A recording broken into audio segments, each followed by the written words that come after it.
ডলারের বিপরীতে Indian rupee 90। এটা কি ইকোনমিক ক্রাইসিস নাকি সচেতন মাস্টার প্ল্যান?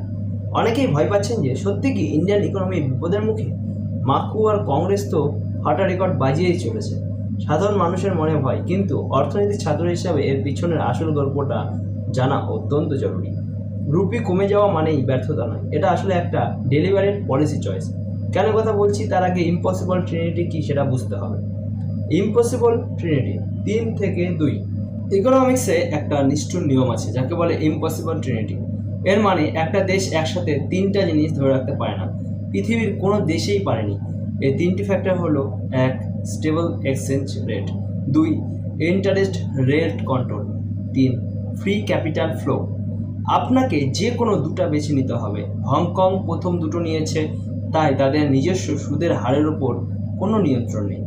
কিন্তু ইন্ডিয়ার পছন্দ গ্রোথ ফ্লেক্সিবিলিটি। ইন্ডিয়া বেছে নিয়েছে ফ্রি ক্যাপিটাল ফ্লো আর ইন্টারেস্ট রেট কন্ট্রোল। এর মানে হলো দেশের ভিতরে সুদের হার আমরা নিজেদের মতো নিয়ন্ত্রণ করব যাতে গ্রোথ না কমে, আর এর বদলে আমরা এক্সচেঞ্জ রেটকে বাজারের উপর ছেড়ে দিয়েছি। রুপি যখন প্রেশার ভাল্ব, যখন গ্লোবাল মার্কেটে ডলার শক্তিশালী হয় তখন রুপি নিজেই সেই ধাক্কাটা অ্যাবজর্ব করে নেয়। একে বলে pressure valve balancing.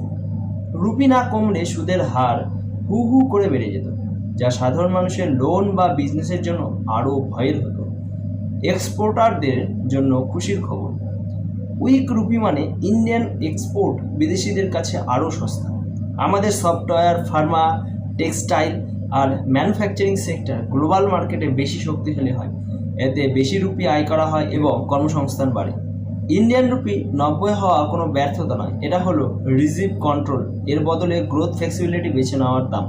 India growth এর পথটাই বেছে নিয়েছে।